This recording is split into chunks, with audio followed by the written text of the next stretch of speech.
Namaste. Hi. I'm in Bulgaria actually at a festival here Great. for yoga and music and about to sing in about 10 minutes. Awesome. Awesome. Yeah. Well, we're doing this interview because you're going to be coming to the store, aren't you, next weekend? Yeah, I'm very excited. So Sunday, August 26th, a summary evening of world chants and kirtan and mantra from 5 to 7, right? Yep, from 5 to 7. So that's Yeah. just $25, and it's going to be a lovely evening of chanting. And I just thought it might be nice for people who don't know you to hear a little bit about what you've been doing and your practice, and maybe how long have you been chanting, and how did you get into chanting and yoga? Oh, thank you. You know, when I was about 2.5 years old, my family moved to Yashodhara Ashram in the Kootenays. So I mean, we chanted every single night since I was a little kid. My mom was a yoga teacher for a while.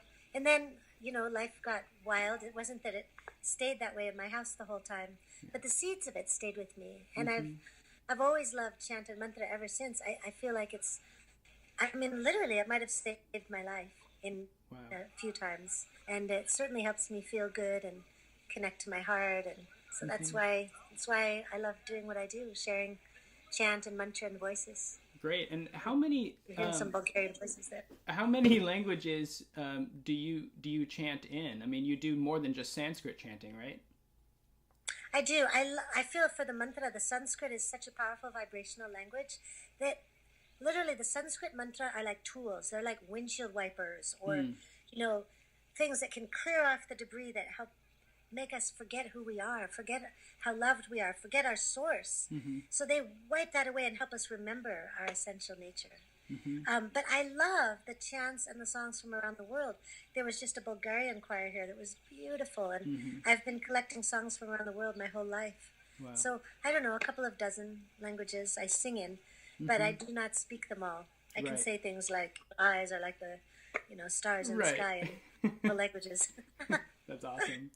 So And I really like the ornamentation in different styles, the Yeah. way different cultures express our shared humanity. that's true. Yeah. Yeah, when I first got into chanting, I was introduced, of course, to Sanskrit chants, but I have been in circles that do the Native American chanting and Hawaiian music, and it's really, really beautiful. I love the vibration of the Hawaiian language. I do too. Yeah. I lead a retreat in Hawaii actually in January every year. Oh. This will be my 7th one this year with a wonderful tabla player named Daniel Paul. Yes. And we share in some of the Hawaiian chanting too. Will Daniel be playing drums on Sunday? No, actually on Sunday I'll have a wonderful percussionist named Anil Prasad. Oh, I know Anil. He's done concerts at the store. Yeah, he's like my family member, Anil. We've been playing together for, I don't know, 15 years or so. Whoa. And then Marianne Tapiro on cello, and Steve Grant and Lisa Brudel on response vocals. Great. It's getting a little loud here. Is that okay? Can you Yeah, hear it's me? fine. No, I think Okay, you're great. fine. So, for people new to chanting, what is the point of doing this? How is it important? The thing is I feel like everybody's voice is their best medicine. It's an inner medicine chest. And so many of us have sort of felt like leave it to the experts, Yeah. But your voice, it's sort of invocation, right? It helps us feel the connection between the formless and the form. And it also can move us from our personal to the transpersonal, where we can connect with our freedom, with our power, with the actual source of power and love. And so it's important on a personal level for joy and peace and freedom and right purpose, but also the more we're connected to this in our own peace and our own joy, the better the world is, because it ripples out to all. Do you have any idea, or have you heard of any effect that chanting has on the chakras? Of course. In fact, I've got students who've healed themselves of various things with specific mantra. And of course, in the chakras are just energy systems, and mantras are just sort of, you could think of them as primordial packets of energy. Whoa. So we tonify our energy system. Things happen first in the level of energy and then into form. So, of course, chanting can definitely tonify our energy system, which then ripples out into our physical body, into the different layers of ourselves. So it's kind of a fast way to work at things, basically. Yeah, I guess it is a type of vibrational healing then, like literally. It is, yeah. And plus it's fun, get together and chant with a bunch of people and your heart opens and you got people that we just met. Right, totally. So, yeah. Totally. Yeah. Well, I thought it might be interesting to find out kind of what is your daily routine, with your practice. I'd love to know that. Sure. My daily routine, and I'm bringing the phone closer, so we're getting quite a close-up here because it's getting noisy around me. Okay. The daily routine,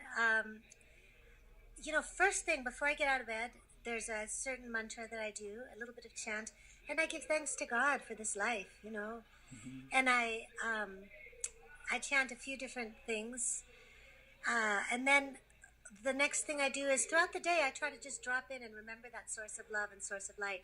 Often throughout the day I'll surrender my own thoughts and replace them with mantra if they're actually some kind of not so useful, Right. And then the other thing, sometimes even if it's a judgment, how useful is that? So I'll just say, I surrender this thought. I surrender this judgment. Let me see as love sees. And I do certain things throughout the day. I like to stretch my body and I feel like vocal practice and spiritual practices are life throughout the day. But I do have chant and mantra in the morning and some breathing practice.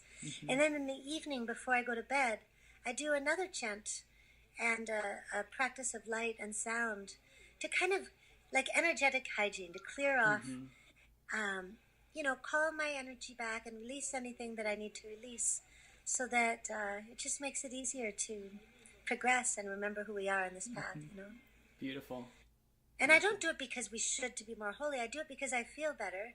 Yeah. And I find that when I talk to other people, they say the same. Chanting, every culture that I know of in the whole world chants. Even like the very quiet Zen Buddhist, even certain cultures that, I stayed some time in a Zen Buddhist monastery as well. And every culture chants to connect the sort of regular life with the spiritual life and to realize there doesn't have to be a separation. That we're not separate from that source of love and of power. So I think what I recommend is certain practices first thing in the morning, last thing at night, and then throughout the day, what can we do with our mind and our voice to bring us home and help us remember who we are? Well, that can make it a daily practice for sure. I mean, yeah. So often we think, okay, I'm going to chant at the kirtan, or I'm going to meditate at the group meditation. But that's beautiful being able to use, like you were saying, the mantra to replace the negative thought, just to kind of put the mind on something that's powerful and uplifting. Exactly. And even if it's sort of any time it's an excuse, the more I've gone through hard times, and every time I had a challenging feeling or thought, I would go to mantra, which ended up, the hard time brought me deeper into my practice, deeper into connection with my sweet source. But the other thing is, like here, this place is so beautiful. I mean, the mountains and the lake, and then you see something beautiful, and you're like, wow, I want to praise in that way. Saraswati, all the sweetness of this world. So hopefully, the more we place our mind on the highest vibrations, the divine vibrations, which are thoughts and feelings and mantra, love, peace, the more we place our mind on that, the more it wants to go there. Beautiful. And then, so we're chanting because we don't feel good and we want to feel good. Or we're chanting because we feel good and we're so grateful. Right, yeah. That's awesome.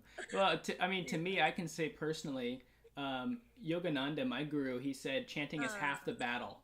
And so spiritually, if you think about, if we're trying to get into our heart center, this kind of like midway up the spine, awakening the energy there, chanting is like number one for doing that. It is. And it's also, sometimes, they say, okay, sit and meditate. And we might look like we're meditating. I'll speak for myself. But actually, the mind is running around. Totally. But once I start to chant, the mind gathers in because it feels good. I can feel it in my body. I can feel it in my heart.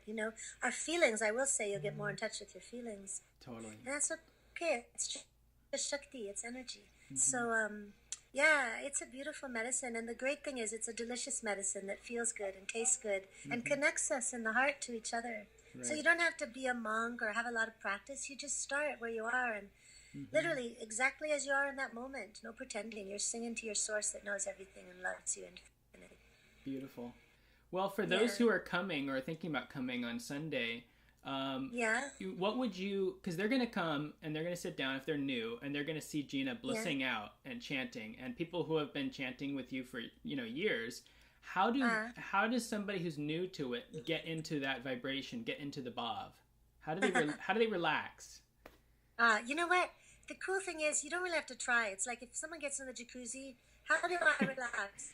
Just sit there and see what happens, Mm-hmm. So what I find, I love it. I always tell people, you don't have to try to be holy. We're already holy. You don't have to pronounce it perfectly. God understands gibberish. Now, if you study with me, I have these year-long sound schools that are first year, second year, third year, fourth year now. Okay. And I help people really refine the pronunciation, in which case it's like the medicine or the power is stronger. Mm-hmm. But really, just relaxing into it. I have, lay back in the arms of love is something I say a lot.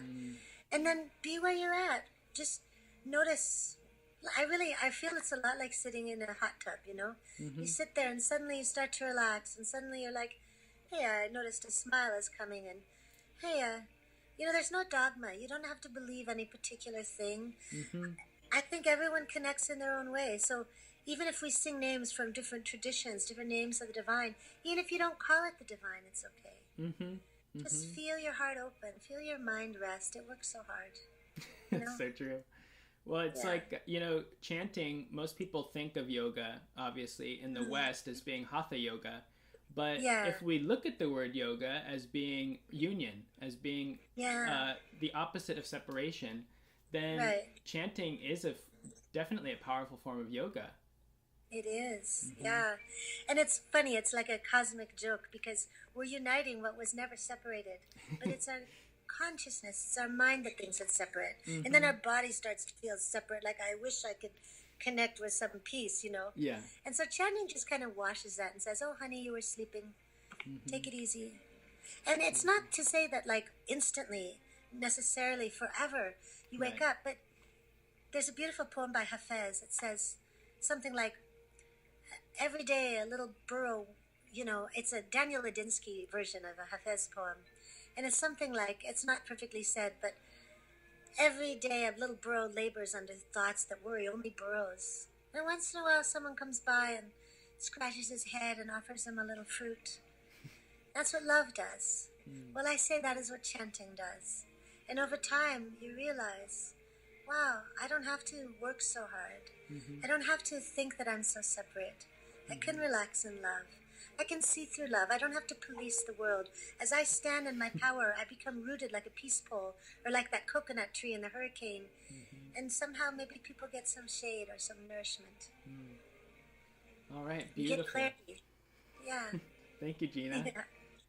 Thank you. All right, well, I guess we can let you get back to the chanting as it is.